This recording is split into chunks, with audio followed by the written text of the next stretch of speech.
Inside the lonely world of a celebrity in my line of work as a digital public relations practitioner and social media manager, I've been blessed with the rare occurrence of meeting celebrities and renowned persons. With some, I have had candid conversations while others were just basic or professional to say the least. I was recently privileged to meet one of our music stars, the fairly dark-skinned songstress who I have more than once described as beautiful, but not hot, partly because of how she often chooses to show up publicly. She was to me unexpectedly welcoming.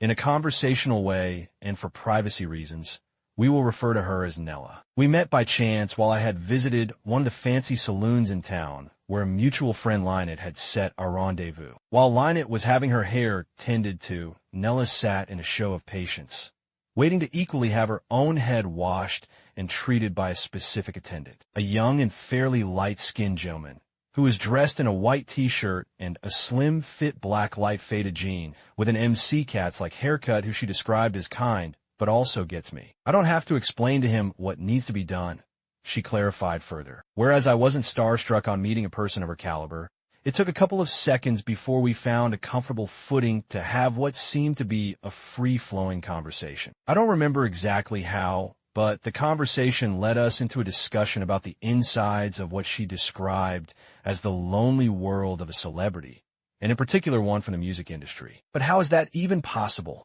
You have a full gang that literally moves with you, so many friends, a family somewhere within a background, and so many fans. Yes, that's true from an outsider's perspective, but that's just a smokescreen, Nella explained before adding that.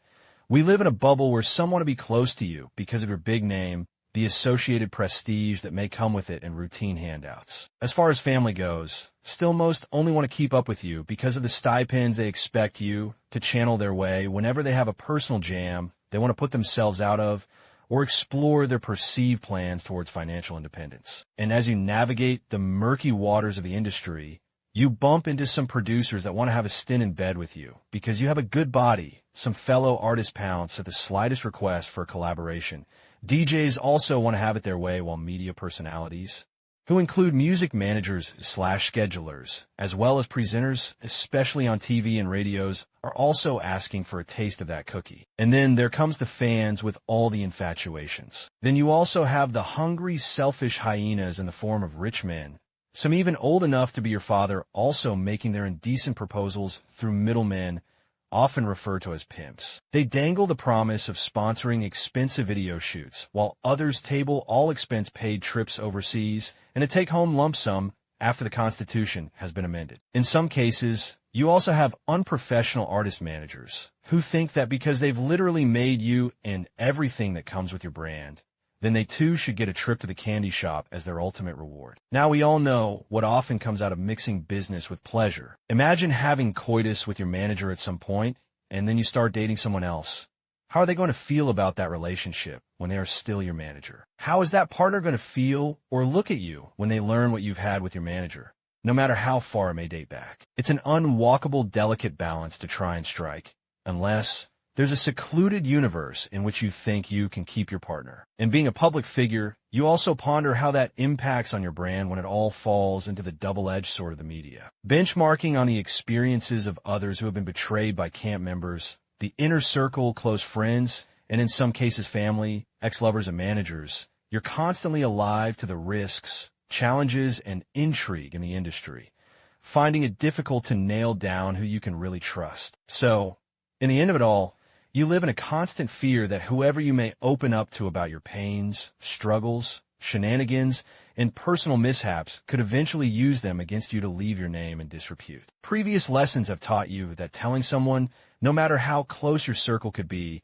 some of that info has ended up somewhere in the public strata through formal or informal press in the form of undeniable voice notes and screenshots, leaving you wondering who could be the leaking roof in your camp. Eventually, you decide that no one is worth trusting, even if it's a lover, knowing too well that when that romantic ship sinks like the Titanic, everything could come back to bite you. And yet, time has constantly reminded us quite often how vital it is to have that someone to share your personal struggles with. And that's how some of our colleagues have descended into long episodes of stress that morph into depression, and then drug abuse as the escape route. Whether you're an introvert, extrovert, or even an ambivert, there comes a time when your life struggles catch up with you, when things are musically not going according to plan. Bookings start to fall far between, which translates into financial distress.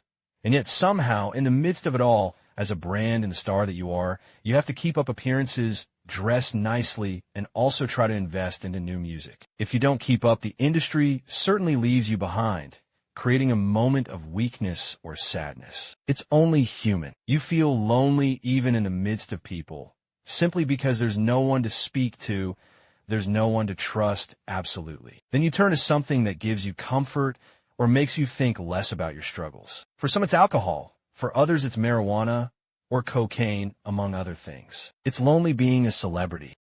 Hi, everyone. This is Robert K. Circles. Thank you so much for tuning into the podcast today. I really appreciate you taking the time to listen. I hope you enjoyed this story. If you did, I'd be incredibly grateful if you could take a moment to subscribe to the podcast so you don't miss any future episodes. Give us a like on your favorite podcast platform. Leave a comment letting us know what you thought. We love hearing your feedback. And if you know someone who might enjoy the show, please share it with them. Your support means the world to me and helps us reach more listeners. Thanks again for being a part of the Robert K. Circles community. Until next time, take care.